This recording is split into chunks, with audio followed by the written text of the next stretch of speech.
des propos divergents. Pour s'informer tout en divertissement. Savoir et comprendre, Yasmine Abdel-Fadel. Québec s'apprête à doubler les droits de scolarité imposés aux étudiants issus des autres provinces canadiennes, donc des étudiants des autres provinces, des étudiants canadiens qui veulent venir ici pour fréquenter une université anglophone, que ce soit Concordia, McGill ou Bishop. On va en parler avec celle qui porte le dossier, Pascale Derry, ministre de l'Enseignement supérieur et députée de Repentigny. Bonjour, Madame Derry. Bonjour.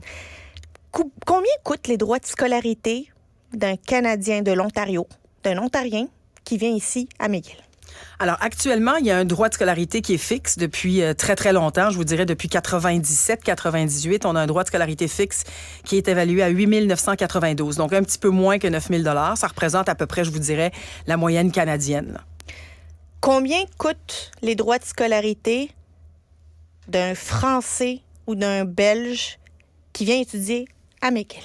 Bien, pour l'instant, ils sont au tarif canadien également. Ils sont au tarif de 8 992. C'est les ententes qu'on a bilatérales qui vont être éventuellement renouvelées et tout. Mais pour l'instant, dans les ententes actuelles, ils sont au tarif des Canadiens. Et donc, maintenant, avec les changements, l'Ontarien là, qui vient à McGill, il va payer combien? Bien, l'Ontarien qui va venir à McGill, ou l'Ontarien, bien, vous prenez un exemple d'Ontarien, mais ça peut être le Canadien d'ailleurs au pays. Alors, il va venir et il va payer ce que ça nous coûte, nous, au gouvernement du Québec, le coût de la formation, le prix de ce que ça coûte au gouvernement du Québec pour un étudiant en CNRQ, donc un étudiant canadien. Ça va tourner autour d'à peu près 17 000 $ selon les estimations préliminaires qu'on a pour l'instant, là. Et le français et belge, combien ça va lui coûter? Le français, pour l'instant, va toujours être à 9 000. Il va toujours être au tarif actuel de CNRQ. Les Belges et les Français, vu qu'il y a des ententes qui sont déjà là actuellement, ne seront pas touchés par la nouvelle tarification. Ils seront encore à ce tarif-là puisque les ententes ne sont pas renouvelées ou renégociées. Donc, on doit conserver ces ententes-là pour le moment. Ceci dit, il y a aussi des étudiants belges et français qui se retrouvent dans les établissements anglophones également. Donc, ça va rester pareil, là. Est-ce que vous trouvez que c'est équitable qu'un Canadien, un concitoyen du même pays, ait à payer plus que quelqu'un qui vient de la France ou de la Belgique? Bien, écoutez, je pense qu'il faut se poser la question sur la déréglementation, les effets de la déréglementation qui existent ici au Québec. Au cours des dernières années, on a permis aux universités d'aller générer des revenus additionnels avec les étudiants internationaux. Et cette déréglementation nous a vraiment défavorisé les établissements francophones.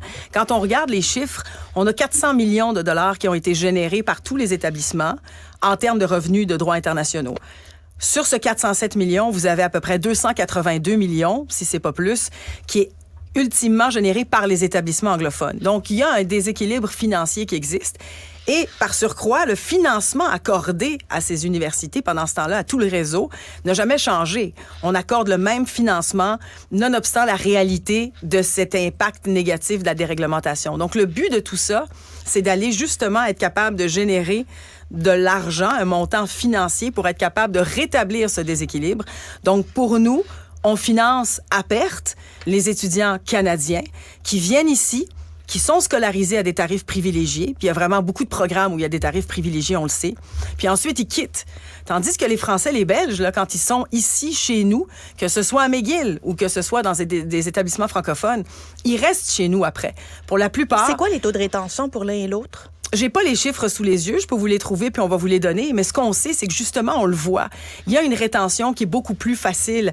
D'ailleurs, avec les étudiants internationaux en général, la rétention est plus élevée que le nombre de Canadiens qui restent ici, de par la géographie.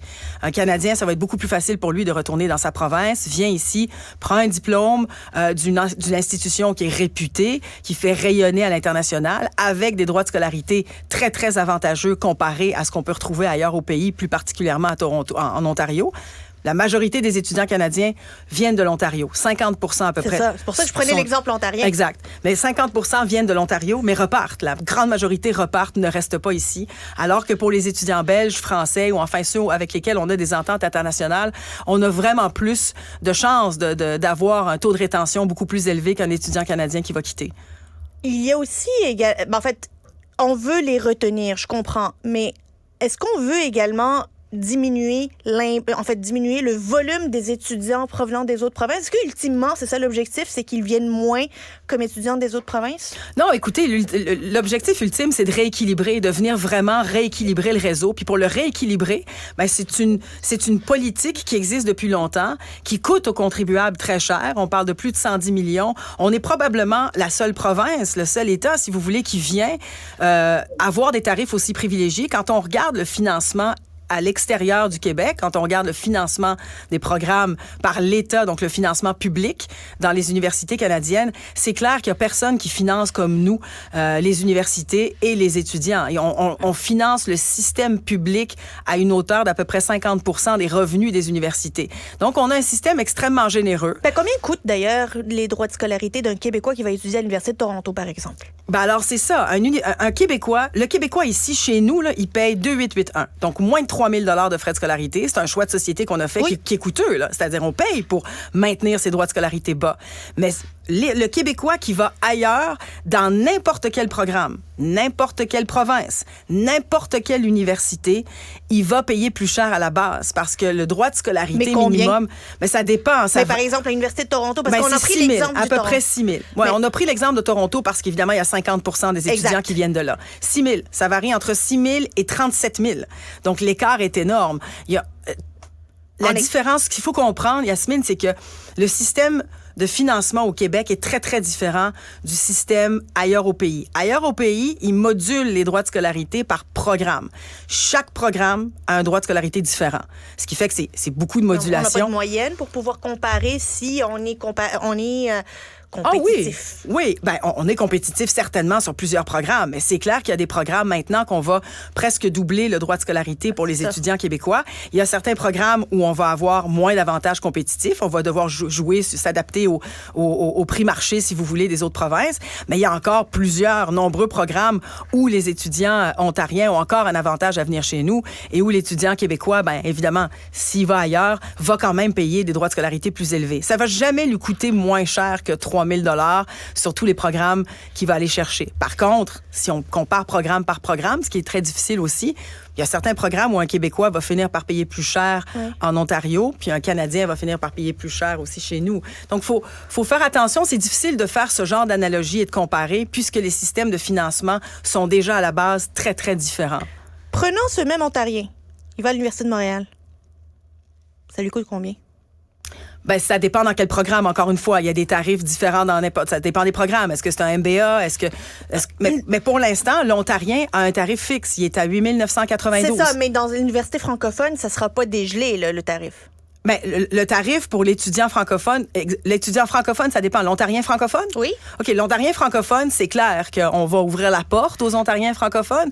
Il y a déjà dans la loi 14. Actuellement, dans la loi 14, on permet justement aux franco-ontariens ou aux franco-canadiens de venir chez nous quand un programme n'existe pas dans leur province. Mais quand il existe, par exemple, un étudiant d'une autre province qui est ontarien. À l'heure actuelle, il est au tarif aussi de CNRQ. Par contre, je veux et je souhaite que ces étudiants-là viennent de plus en plus chez nous. Mais on va voir de quelle manière. Vous pénalisez les institutions anglophones parce qu'elles sont en mesure d'en attirer davantage, ne serait-ce que sur la question de la langue. Et c'est le même, s'ils vont à une université ou un établissement francophone, ben là, ça s'applique pas. Vous trouvez pas que c'est un deux poids, deux mesures? On a plus de chances aussi que ces étudiants-là soient francisés puis restent ici. Alors que les étudiants canadiens, la grande majorité d'entre eux quittent. C'est difficile de les retenir. C'est des étudiants en majorité de l'Ontario. Donc, en Ontario, ces gens-là préfèrent retourner dans leur province, préfèrent travailler en anglais, alors qu'on a le taux de rétention est plus élevé quand on va chercher des étudiants francophones. Même si c'est des franco-canadiens qu'on va chercher, on va probablement essayer de trouver une voie de passage puis trouver des exemptions pour accueillir ces gens-là. HEC Montréal offre des programmes exclusivement en anglais. Est-ce qu'un Ontarien peut venir avec le tarif habituel ou est-ce qu'il va voir son tarif exploser? Ben écoutez, pour l'instant, la mesure est pour tout le monde, fait qu'on va regarder ça de plus près. Je me suis déjà fait poser la question, puis c'est une très bonne question, puis on va regarder ça. Mais c'est vrai que le programme, il y a moins de 5%, je pense, des programmes HEC qui sont accordés en anglais. Donc pour l'instant, ils sont tous au tarif CNRQ. Les cohortes qui sont là actuellement vont demeurer au tarif CNRQ, mais c'est une très bonne question, mais ils vont être aussi assujettis à cette nouvelle tarification, à ce nouveau modèle de tarification, s'ils viennent étudier en anglais. Alors, si c'est des programmes en anglais, ça va être le cas. C'est toute une boîte de Pandore que vous avez ouvert, Madame Derry. Bonne chance. Merci. Vous allez en avoir besoin? Ben écoutez, c'est un geste fort. Je pense qu'on le pose pour plusieurs questions. Et en même temps, on est en pénurie de main-d'œuvre. On a quand même un contexte qui fait que est-ce que les contribuables doivent absorber une facture de plus de 110 millions pour des étudiants qui viennent ici, qui repartent? Il va falloir trouver des incitatifs. Il va falloir trouver une façon d'attirer de plus en plus de gens dans nos universités. Pour l'instant, moi, comme ministre, vu qu'on est dans un système public, j'ai quand même la responsabilité de rétablir une certaine équité à l'intérieur du système universitaire québécois. Madame Derry, avant de vous laisser, aujourd'hui, on craint des manifestations. Vous avez appelé au calme aujourd'hui. Vous avez appelé tout le monde à prendre une grande respiration. C'est quoi votre sentiment? Comment vous vous sentez aujourd'hui? Ben écoutez, c'est difficile. C'est difficile pour moi, c'est difficile pour mes proches. Je suis quand même issue de la communauté juive et je l'ai dit à plusieurs reprises que c'est bouleversant. C'est très difficile de regarder ces images. Moi, je vous dis que j'en dors pas la nuit. C'est des gestes sans précédent, c'est des actes de barbarie absolument épouvantables. Puis je veux que les gens comprennent qu'on a affaire à une organisation terroriste. Ce sont ni plus ni moins des terroristes. Alors, je pense que les gens réalisent à quel point c'est sans précédent, c'est d'une violence inouïe. Et ce que je souhaite, parce qu'évidemment, il y a des décès, puis il y a des civils dans tout ça, d'un côté comme de l'autre, qui justement écopent en ce moment, c'est absolument épouvantable. Donc, regardez, il y a des manifestations, on va s'assurer qu'on maintienne l'ordre, qu'on fasse respecter la loi, puis on va s'assurer que tout se passe dans l'ordre. Mais je vous dirais franchement que c'est bouleversant, ça va prendre du temps, et c'est tout le monde, je pense, le monde entier est affecté et touché par ça aujourd'hui. Ça ne se limite pas seulement au conflit entre Israël et le Hamas. Je pense que ça fait vraiment le tour du monde, puis on le voit actuellement dans le nombre de manifestations de part et d'autre qui se créent un petit peu partout à travers le monde. Moi, j'ai hâte à une manifestation pour la paix où Israéliens, Palestiniens, Juifs, athées, musulmans, bouddhistes vont marcher main dans la main puis qui vont dire tout ça doit s'arrêter, les civils doivent être protégés parce qu'on a tous du sang rouge qui coule à l'intérieur de nos veines. Je vous entends. Écoutez, tout le monde souhaite la paix. Je pense qu'il n'y a pas personne ici qui souhaite pas qu'on marche main dans la main. Mais c'est le contexte actuel fait que c'est extrêmement difficile et surtout pénible de voir tout ça. C'est très, très pénible. Je partage votre lecture. Pascale Derry, ministre de l'Enseignement supérieur, merci beaucoup d'être venu nous voir. Merci beaucoup, Yasmine. À bientôt. Très bien. Yasmine Abdel-Fadel.